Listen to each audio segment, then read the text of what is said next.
Hello friends, welcome to our YouTube channel teaching exam overload. दोस्तों, आज के session के अंतर्गत आपकी जो सीटेट जुलाई 2024 की क्लासेस चल रही हैं उसमें आज हमारी ज्योग्राफी की नेक्स्ट क्लास है, जिसमें आज हम ज्योग्राफी क्लास 6 के चैप्टर नंबर 5 को पढ़ेंगे, जिसका नाम है पृथ्वी के प्रमुख परिमंडल। तो आज का हमारा टॉपिक क्या है?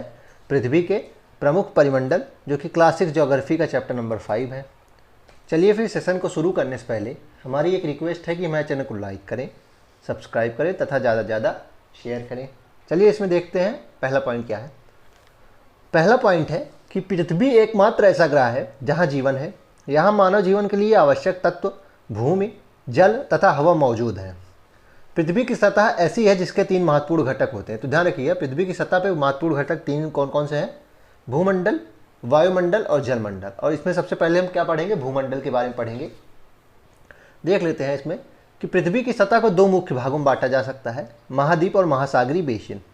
बड़े स्थलीय भूभागों को महाद्वीप कहा जाता है और विशाल जो जलाशय होते हैं उन्हें महासागरीय बेसिन कहा जाता है। दुनिया के सभी महासागर एक दूसरे में से आपस में जुड़े हैं। ध्यान रखिएगा, दुनिया के सभी महासागर एक दूसरे से आपस में जुड़े हैं, इसलिए हर जगह समुद्र को स्तर एक समान रहता है। समुद्र तल से ज़मीन की ऊंचाई मापी जाती है और समुद्र तल के स्तर को 0 माना जाता है। ध्यान रखिएगा, किसी भी ज़मीन की ऊंचाई मापे हम कैसे मापते हैं? मानक जो है वह है समुद्र तल से मापी जाती है और समुद्र तल का स्तर 0 माना जाता है। पृथ्वी की सबसे ऊंची चोटी माउंट एवरेस्ट, जो समुद्र तल से 8,848 मीटर की ऊंचाई पर है। दूसरी तरफ पृथ्वी पर सबसे गहरी जो जगह है वो कौन सी है? मेरियाना गर्त या मेरियाना ट्रेंच है, जो कि प्रशांत महासागर में है और इसकी गहराई कितनी है? समुद्र तल से 11,022 मीटर नीचे है। ध्यान रखिएगा, सबसे ऊंची चोटी माउंट एवरेस्ट है, 8,848 मीटर ऊंचा है और सबसे गहरा जो जगह है वह मेरियाना गर्त है, प्रशांत महासागर में है। आगे देखते हैं। आगे कुछ महाद्वीप दिए गए आगे अब हम महाद्वीपों के बारे में जानेंगे। और जो दुनिया में 7 महाद्वीप हैं और उनके क्रम क्या है कि एशिया, यूरोप, अफ्रीका, उत्तरी अमेरिका, दक्षिणी अमेरिका, ऑस्ट्रेलिया और अंटार्कटिका। ध्यान रखिएगा, ये क्रम में नहीं लिखा गया है। ध्यान रखिएगा, बड़े से छोटे में ये नहीं है। आगे देखेंगे बड़े से छोटे में कैसे है। एशिया सबसे बड़ा महाद्वीप है। ध्यान रखिएगा, एशिया सबसे बड़ा महाद्वीप है। पृथ्वी के भूभाग का लगभग 1/3 हिस्सा एशिया महाद्वीप में आता है। बहुत इंपॉर्टेंट ये चैप्टर है, नोट कर लीजिएगा कि पृथ्वी का जो भूभाग है उसका लगभग 1/3 कितना आता है? एशिया में ही आता है। यह महाद्वीप पूर्वी गोलार्ध में है। अगला इंपॉर्टेंट पॉइंट, यह महाद्वीप पूर्वी गोलार्ध में है और एशिया से होकर कर्क रेखा गुजरती है। ध्यान रखिएगा, पश्चिम में यूराल पर्वत एशिया और यूरोप को अलग करता है। ध्यान रखिएगा, प्रश्न बनता है कि एशिया और यूरोप को कौन अलग करता है? तो यूराल पर्वत अलग करता है। एशिया और यूरोप के सम्मिलित रूप में यूरेशिया कहा जाता है। इसमें इंपॉर्टेंट पॉइंट यही थे। आगे यूरोप के बारे में देख लेते हैं। एशिया की तुलना में यूरोप बहुत छोटा है और एशिया के पश्चिम में स्थित है। नोट कर लीजिएगा, एशिया के पश्चिम में यूरोप स्थित है। यह 3 तरफ से जलाशयों से घिरा है और यूरोप से होकर आर्कटिक वृत्त गुजरता है। इसमें उतने खास इंपॉर्टेंट पॉइंट्स नहीं थे। अफ्रीका के बारे में देख लेते हैं, जो कि दूसरा सबसे बड़ा महाद्वीप है। ध्यान रखिएगा, क्रम नहीं है, पहला एशिया है, दूसरा अफ्रीका है। यह दूसरा सबसे बड़ा महाद्वीप है। अफ्रीका का अधिकांश हिस्सा उत्तरी गोलार्ध में स्थित है। यह इकलौता महाद्वीप है जिससे होकर 3 मुख्य समानांतर रेखाएं गुजरती हैं। ध्यान रखिएगा, कर्क रेखा, विषुवत रेखा और मकर रेखा तीनों यहाँ इस महाद्वीप से होकर गुजरती हैं। बहुत इंपॉर्टेंट पॉइंट है इसका। अफ्रीका से होकर विषुवत रेखा, कर्क रेखा और मकर रेखा तीनों गुजरती हैं। विषुवत रेखा अफ्रीका के लगभग बीचों बीच से गुजरती है। इसको भी नोट कर लीजिएगा कि विषुवत रेखा जो है लगभग अफ्रीका के बीचों बीच से गुजरती है। दुनिया का सबसे बड़ा गर्म मरुस्थल सहारा मरुस्थल अफ्रीका महाद्वीप में ही है। इसको नोट कर लीजिएगा कि दुनिया का सबसे बड़ा गर्म मरुस्थल सहारा मरुस्थल अफ्रीका महाद्वीप में ही है। और दुनिया की सबसे लंबी नदी नील नदी भी अफ्रीका में ही है। इसको भी नोट कर लीजिएगा, सबसे लंबी नदी नील नदी भी अफ्रीका में है और सबसे गर्म मरुस्थल जो है सबसे बड़ा सहारा, वह भी अफ्रीका में ही है। अगला हमारा महाद्वीप है उत्तरी अमेरिका। यह तीसरा सबसे बड़ा महाद्वीप है। ध्यान रखिएगा, पहले एशिया आएगा सबसे बड़े में, फिर अफ्रीका, फिर उत्तरी अमेरिका आएगा। उत्तरी अमेरिका और दक्षिणी अमेरिका आपस में पनामा जल स्थल संधि द्वारा जुड़े हैं। ध्यान रखिएगा, उत्तरी अमेरिका और दक्षिणी अमेरिका को कौन जोड़ती है? स्थल संधि पनामा। इसको नोट कर लीजिएगा, पनामा स्थल संधि उत्तरी अमेरिका और दक्षिणी अमेरिका को जोड़ती है।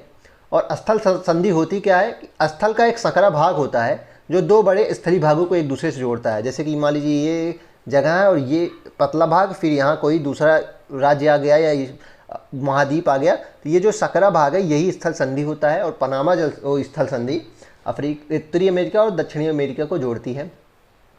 आगे देख लेते हैं कि यह महाद्वीप 3 महासागरों से घिरा है अटलांटिक महासागर, प्रशांत महासागर और आर्कटिक महासागर। ध्यान रखिएगा यह महाद्वीप तीनों तरफ से महासागरों से घिरा है। इसके बाद हम दक्षिण अमेरिका के बारे में पढ़ेंगे। दक्षिण अमेरिका का अधिकांश हिस्सा दक्षिणी गोलार्ध में स्थित है। यह महाद्वीप दो महासागरों से घिरा है, अटलांटिक और प्रशांत।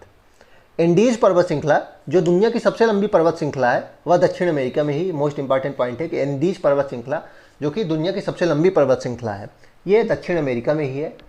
और दुनिया की सबसे विशाल नदी, जल स्तर के रूप में देखा जाए तो सबसे विशाल नदी कौन सी है? अमेज़न है।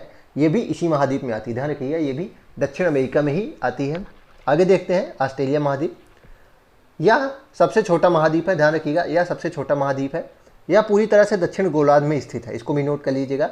यह चारों ओर समुद्र से घिरा होने के कारण ऑस्ट्रेलिया को द्वीपीय महाद्वीप भी कहते हैं। ध्यान रखिएगा क्योंकि यह चारों ओर समुद्र से घिरा है चारों ओर से, इसलिए इसे द्वीपीय महाद्वीप कहते हैं। और इसके बारे में एक और इम्पॉर्टेंट पॉइंट है कि ये एक ऐसा महाद्वीप है जिसमें जो क्रिसमस होता है वो ग्रीष्म में पड़ता है, क्योंकि दक्षिणी गोलार्ध में पड़ता है तो क्रिसमस जो है वो गर्मी में पड़ता है, ठंडियों में नहीं पड़ता, गर्मी में पड़ता है। अगला है हमारा लास्ट है अंटार्कटिका। अगला हमारा महाद्वीप जो कि लास्ट 7वां है अंटार्कटिका है। यह एक विशाल महाद्वीप है जो दक्षिणी ध्रुवीय क्षेत्र में स्थित है। दक्षिणी ध्रुव इस महाद्वीप के केंद्र में स्थित है। ध्यान रखिएगा दक्षिणी ध्रुव जो है इस महाद्वीप के केंद्र में स्थित है। आगे इसमें है कि इस महाद्वीप में मनुष्य का स्थायी निवास नहीं है। कई देशों ने यहाँ शोध संस्थान खोले हैं, जैसे कि भारत के कुछ 300 शोध केंद्र है, लेकिन उसमें से 2 प्रमुख हैं, मैत्री और गंगोत्री। ध्यान रखिएगा उसमें से 2 प्रमुख हैं, मैत्री और गंगोत्री। अब हम दूसरे घटक को देखेंगे। पहला घटक हमारा क्या था? पहला घटक हमारा भूमंडल था। अब हम वायुमंडल के बारे में देखेंगे। चलिए देखते हैं वायुमंडल के बारे में। पृथ्वी के चारों ओर से घिरे हुए वायु के विस्तृत फैलाव को वायुमंडल कहा जाता है। वायुमंडल हमारे पृथ्वी का एक अभिन्न अंग है। ध्यान रखिएगा इसमें बाकी सारी चीज़ें इंपॉर्टेंट नहीं है, लेकिन अगला इंपॉर्टेंट पॉइंट क्या है कि वायु का 99% भाग वायुमंडल के 32 किलोमीटर की ऊंचाई में ही पाया जाता है। ध्यान रखिएगा वायु का जो 99% भाग है, मतलब अधिकांश जो वायु है वह वायुमंडल में 32 किलोमीटर की ऊंचाई में तक ही पाई जाती है। उसके बाद जैसे जैसे ऊपर बढ़ेंगे वायु खत्म होती जाती है। आगे देखते हैं पृथ्वी के पर्यावरण में वायुमंडल की अहम भूमिका होती है। वायुमंडल हवा से बना है जो कई गैसों, जलवाष्प और धूलकणों से मिलकर बना होता है। ध्यान रखिएगा वायुमंडल हवा से बना है और इसमें कई गैस, जलवाष्प, धूलकण भी सहयोग देते हैं। अब इसमें हवा का हम संगठन देख लेंगे कि कौन सी जो गैसेस हैं वो कितनी मात्रा में पाई जाती हैं, कौन सी गैसें हैं। इसमें नाइट्रोजन कितना है? 78% होती है। हवा में नाइट्रोजन 78% होती है, ऑक्सीजन 21% होती है और 1% हिस्सा जो बचता है उसमें कार्बन डाइऑक्साइड, आर्गन और कई अन्य गैसेस भी आती हैं। ध्यान रखिएगा 78% नाइट्रोजन होती है, 21% ऑक्सीजन होती है, शेष 1% में कार्बन डाइऑक्साइड, आर्गन और भी कुछ गैसेस आती हैं। नाइट्रोजन की भूमिका इसमें क्या होती है? तो नाइट्रोजन की केवल एकमात्र भूमिका है पौधों के लिए। ध्यान रखिएगा नाइट्रोजन पौधों के लिए बहुत इंपॉर्टेंट होता है। ध्यान रखिएगा पौधों के लिए नाइट्रोजन बहुत महत्वपूर्ण है, क्योंकि पौधों को कई अणु बनाने के लिए नाइट्रोजन की ज़रूरत पड़ती है। इसको भी नोट कर लीजिएगा। ऑक्सीजन की भूमिका सांस लेने में पड़ती है, इसको तो सबको ही पता है। और कार्बन डाइऑक्साइड की भूमिका पौधों को पड़ती है। पौधों को प्रकाश संश्लेषण करने के लिए कार्बन डाइऑक्साइड की आवश्यकता पड़ती है। ध्यान रखिएगा पौधों को प्रकाश संश्लेषण करने के लिए कार्बन डाइऑक्साइड की आवश्यकता पड़ती है। साथ ही हमारे पृथ्वी पे एक समान तापमान बना रहे और उचित तापमान बना रहे, इसके लिए भी कार्बन डाइऑक्साइड बहुत ज़्यादा महत्वपूर्ण है, क्योंकि ग्लोबल वार्मिंग ना बढ़े इसके लिए भी कार्बन डाइऑक्साइड बहुत महत्वपूर्ण है। ग्लोबल वार्मिंग लेकिन वार्म होना भी चाहिए, ये पृथ्वी का एक तापमान भी बना होना चाहिए। अगर बहुत ज़्यादा ठंडी हो जाए पृथ्वी तब भी बहुत बुरा हो जाएगा, इसलिए कार्बन डाइऑक्साइड इसमें भी बहुत महत्वपूर्ण होता है। आगे देखते हैं वायुमंडल की परतें। अब देख लेते हैं वायुमंडल की परतें हैं क्षोभ मंडल, समताप मंडल, ओजोन मंडल, आयन मंडल और बाह्य मंडल। 5 है। उसमें से क्षोभ मंडल देख लेते हैं। क्षोभ मंडल धरती की सबसे नीचे वाली परत है। इसकी ऊंचाई ध्रुवों पर 8 किलोमीटर तथा विषुवत रेखा पर 18 किलोमीटर है। ध्यान रखिएगा क्षोभ मंडल में तापमान की गिरावट की दर प्रति 165 मीटर की ऊंचाई पर 1 डिग्री सेल्सियस या 1 किलोमीटर की ऊंचाई पे 6 डिग्री सेल्सियस होता है। मतलब 1 किलोमीटर की ऊंचाई पे जाएंगे तो जो वायु है वो जो तापमान है और वो 6 डिग्री सेल्सियस गिर जाता है। तापमान 6 डिग्री सेल्सियस गिर जाता है और 165 मीटर पे 1 डिग्री सेल्सियस तापमान गिर जाता है। क्षोभ मंडल में ही सभी वायुमंडलीय घटनाएं होती हैं, जैसे कि बादल, आंधी, वर्षा। तो बहुत इंपॉर्टेंट पॉइंट है कि सभी वायुमंडलीय घटनाएं क्षोभ मंडल में ही होती हैं। क्षोभ मंडल को संवहन मंडल भी कहते हैं, क्योंकि संवहन धाराएं क्षोभ मंडल तक ही सीमित होती हैं। इस मंडल को अधोमंडल भी कहते हैं। तो ये पॉइंट्स बहुत इंपॉर्टेंट है। और ये पॉइंट बहुत इंपॉर्टेंट था कि क्षोभ मंडल में तापमान की गिरावट की दर प्रति 165 मीटर की ऊंचाई पर 1 डिग्री सेल्सियस होती है, या फिर 1 किलोमीटर में 6 डिग्री सेल्सियस होती है। दूसरा मंडल है समताप मंडल। समताप मंडल 18 से 20 किलोमीटर की ऊंचाई तक है। इसमें तापमान समान रहता है और इसमें मौसमी घटनाएं जैसे कि आंधी, बादल, धूल, कण कुछ नहीं होते, ध्यान रखिएगा। इसलिए इस मंडल में वायुयान उड़ने की अच्छी दशा पाई जाती है और वायुयान इसी में उड़ते हैं। तो प्रश्न बनता है कि वायुयान किस मंडल में उड़ते हैं, तो वो समताप मंडल में उड़ते हैं, क्योंकि यहाँ पे मौसम संबंधी घटनाएं नहीं होती हैं। इसलिए समताप मंडल की मोटाई ध्रुवों पर सबसे अधिक होती है, पर कभी कभी विषुवत रेखा पर समताप मंडल का लोप हो जाता है। कभी कभी समताप मंडल में विशेष प्रकार के मेघों का निर्माण होता है, जिन्हें मूलाभ मेघ भी कहते हैं। बहुत इंपॉर्टेंट पॉइंट है, नोट कर लीजिएगा। तीसरा है ओजोन मंडल। धरती से 32 किलोमीटर से 60 किलोमीटर के मध्य ओजोन मंडल है। इस मंडल में ओजोन गैस की परत पाई जाती है, जो सूर्य से आने वाली परावैंगनी किरणों को अवशोषित कर लेती है। इसलिए इसे पृथ्वी का सुरक्षा कवच कहा जाता है और इसका जो सूत्र है वो O3 है। ध्यान रखिएगा, जो ओजोन होती है, ओजोन गैस का सूत्र क्या है, O3 है। और ओजोन मंडल में ओजोन गैस पाई जाती है, जिसे पृथ्वी का सुरक्षा कवच कहते हैं, क्योंकि यह सूर्य से आने वाली हानिकारक परावैंगनी किरणों को अवशोषित कर लेती है और पृथ्वी पे आने नहीं देती है। चौथा है आयन मंडल। इसकी ऊंचाई 60 किलोमीटर से 640 किलोमीटर तक है। यह भाग कम वायुदाब तथा परावैंगनी किरणों द्वारा आयनीकृत होता है। बहुत इंपॉर्टेंट है। पांचवा देख लेते हैं बाह्य मंडल। यह मंडल से 640 किलोमीटर से ऊपर के भाग को बाह्य मंडल कहा जाता है। इसकी ऊपर की कोई सीमा निर्धारित नहीं है। ध्यान रखिएगा, इसकी ऊपरी सीमा निर्धारित नहीं है, निचली सीमा ही निर्धारित है, जो कि 640 किलोमीटर के बाद है। इस मंडल में हाइड्रोजन एवं हीलियम गैसेस की प्रधानता है। बहुत इंपॉर्टेंट पॉइंट है, इस मंडल में हाइड्रोजन एवं हीलियम गैसेस की प्रधानता है। आगे देखते हैं जलमंडल। जलमंडल से हमारा तात्पर्य क्या है कि जल की जो परत होती है उसे ही जलमंडल कहा जाता है। जल की उस परत से है जो पृथ्वी की सतह पर सागर, महासागर, झील, नदियाँ तथा दूसरे जलाशयों के रूप में फैली हैं। हमारी पृथ्वी की सतह संपूर्ण क्षेत्रफल के 71% भाग में जल का विस्तार पाया जाता है। तो हमारी जो पृथ्वी है उसमें से 71% भाग पे जल पाया जाता है, केवल 29% भाग पे ही स्थल पाया जाता है। सौरमंडल के ग्रहों में केवल पृथ्वी ही ऐसा ग्रह है जिस पे जल पाया जाता है। ध्यान रखिएगा, इसलिए पृथ्वी को जलीय ग्रह भी कहा जाता है। जलमंडल की संरचना देख लेते हैं। पृथ्वी के दक्षिणी गोलार्ध में जलमंडल का विस्तार अधिक है। नोट कर लीजिएगा, बहुत इंपॉर्टेंट है। दक्षिणी गोलार्ध का लगभग 88% भाग जल से ढका हुआ है, जबकि उत्तरी गोलार्ध का 52% भाग ही जल से ढका हुआ है। इसलिए दक्षिणी गोलार्ध को जल गोलार्ध भी कहा जाता है। जलमंडल की औसत गहराई लगभग 314 किलोमीटर है। ध्यान रखिएगा, जलमंडल की औसत गहराई लगभग 314 किलोमीटर है। पृथ्वी पर जितना जल उपलब्ध है उसका 97% भाग महासागरों में है। ध्यान रखिएगा, पृथ्वी पर जितना जल उपलब्ध है वो पीने योग्य ही नहीं है, उसका 97% भाग खारा है, अर्थात महासागरों में है। उसमें अगला 2% भाग बर्फ़ की चादरों के रूप में जमा है और केवल 1% भाग है जो ताज़ा जल के रूप में मौजूद है, जो धरातल के नीचे भूमिगत जल के रूप में मिलता है।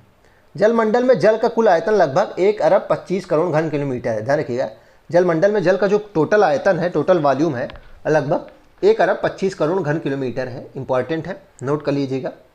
संपूर्ण विश्व में महासागरीय नितलों को सम्मिलित करते हुए यदि भूपर पट्टी को समतल कर दिया जाए तो संसार में 3650 मीटर गहरे जल में डूब जाएगी। ध्यान रखिएगा, इंपॉर्टेंट पॉइंट है कि अगर संपूर्ण विश्व में जो महासागरीय नितल है उसको सम्मिलित कर लिया जाए हमें, और भूपर पट्टी को समतल कर दें, अगर हम अपनी ज़मीन को समतल कर दें तो संसार में लगभग 3650 मीटर गहरे जल में डूब जाएगी। जलमंडल पृथ्वी को नीला ग्रह कहा जाता है। ध्यान रखिएगा, पृथ्वी को नीला ग्रह कहा जाता है। ये सारी चीज़ें तो हम पढ़ चुके हैं। आगे देखते हैं, आगे हम महासागर के बारे में देखेंगे। और दुनिया में 5 मुख्य महासागर हैं, प्रशांत, अटलांटिक, हिंद, आर्कटिक और दक्षिणी महासागर। प्रशांत के बारे में चलिए देख लेते हैं। दुनिया का सबसे बड़ा महासागर कौन सा है? प्रशांत महासागर है, पहला इंपॉर्टेंट पॉइंट। यह लगभग वृत्ताकार थे। दूसरा इंपॉर्टेंट पॉइंट बहुत ज़्यादा पूछा जाता है कि वृत्ताकार कौन सा होता है? प्रशांत महासागर। एशिया, ऑस्ट्रेलिया, उत्तरी अमेरिका और दक्षिणी अमेरिका मिलकर प्रशांत महासागर को चारों ओर से घेरे हैं। दुनिया का सबसे गहरा स्थान मेरियाना ट्रेंच इसी महासागर में है। ध्यान रखिएगा, ये पूरा पैराग्राफ ही प्रशांत महासागर को बहुत इंपॉर्टेंट है, बहुत बार पूछा गया है। अटलांटिक महासागर देख लेते हैं। यह दूसरा सबसे बड़ा महासागर है। इसका आकार अंग्रेजी यस अक्षर की तरह मिलता है। बहुत इंपॉर्टेंट पॉइंट है, पिछली बार भी पूछा गया था। इस महासागर के पश्चिम में उत्तरी और दक्षिणी अमेरिका है तथा पूर्व में यूरोप और अफ्रीका है। अटलांटिक महासागर की तटरेखा अत्यंत दंतुलित है। बहुत इंपॉर्टेंट पॉइंट ये भी है कि अटलांटिक महासागर की तटरेखा अत्यंत दंतुलित है, मतलब बहुत तीखे तीखे इसमें क्या है वो स्थल पाए जाते हैं। दंतुलित तटरेखा होने के कारण इस महासागर के तटों पर कई प्राकृतिक पोताश्रय अथवा पत्तन बने हैं, मतलब कई पोर्ट इसमें बने हैं दंतुलित तटरेखा होने के कारण। इसलिए व्यावसायिक दृष्टिकोण से यह सबसे व्यस्त महासागर है। बहुत इंपॉर्टेंट पॉइंट है, ध्यान रखिएगा, इसमें इंपॉर्टेंट पॉइंट क्या है, दूसरा सबसे बड़ा महासागर है, यह सच्छर का है और इसकी तटरेखा दंतुरित है और दंतुरित होने के कारण कई प्राकृतिक प्रोसेस से वो पतन है और यह व्यावसायिक दृष्टिकोण से सबसे व्यस्त महासागर है। अगला है हिंद महासागर। हिंद महासागर केवल एक ऐसा महासागर है जिसका नाम किसी देश के नाम पे पड़ा है, अर्थात हमारे हिंदुस्तान देश पे पड़ा है। यह महासागर त्रिभुज के आकार का है, बहुत इंपॉर्टेंट है, यह महासागर त्रिभुज के आकार का है। इस महासागर के पश्चिम में अफ्रीका, उत्तर में एशिया और पूर्व में ऑस्ट्रेलिया है। अब हमारा चौथा महासागर है दक्षिणी महासागर। यह महासागर अंटार्कटिका के चारों ओर है। यह उत्तर की ओर 60 डिग्री दक्षिणी अक्षांश तक फैला है, उसमें इतना इंपॉर्टेंट पॉइंट नहीं है। और हमारा लास्ट आज का टॉपिक भी है और लास्ट पॉइंट है आर्कटिक महासागर। देख लेते हैं। यह महासागर आर्कटिक वृत्त के अंदर स्थित है और उत्तरी ध्रुव के चारों ओर है। यह उत्तरी अमेरिका और यूरेशिया के उत्तरी तटों तक फैला है। आर्कटिक महासागर और प्रशांत महासागर के बीच की संधि का नाम करने वाली एक छिछले जल वाला संकरा मार्ग है जिसे बेरिंग जल संधि के नाम से जाना जाता है। बहुत इंपॉर्टेंट पॉइंट है कि आर्कटिक महासागर और प्रशांत महासागर को जो जल संधि अलग करती है वो क्या है, बेरिंग जल संधि है। ध्यान रखिएगा, बेरिंग जल संधि क्या करती है, आर्कटिक महासागर और प्रशांत महासागर को अलग करती है। अगला पॉइंट है कि महासागरीय जल की 3 प्रमुख गतियाँ कौन कौन सी हैं, तरंगे हैं, ज्वार भाटा है और महासागरीय धाराएं हैं। चलिए फिर इसी के साथ आज के सेशन को हम समाप्त करते हैं। आशा करता हूँ कि आपको यह सेशन पसंद आया होगा। अगर आप इसी तरह के अन्य सेशन भी देखना चाहते हैं तो हमारे यूट्यूब चैनल को लाइक करें, सब्सक्राइब करें तथा ज़्यादा से ज़्यादा शेयर करें। साथ ही अगर आप इसकी PDF प्राप्त करना चाहते हैं तो हमारे टेलीग्राम चैनल का लिंक डिस्क्रिप्शन बॉक्स में है, आप उसको ज्वाइन कर लीजिए, आपको सारी PDF वहीं मिलेंगी। चलिए फिर, धन्यवाद।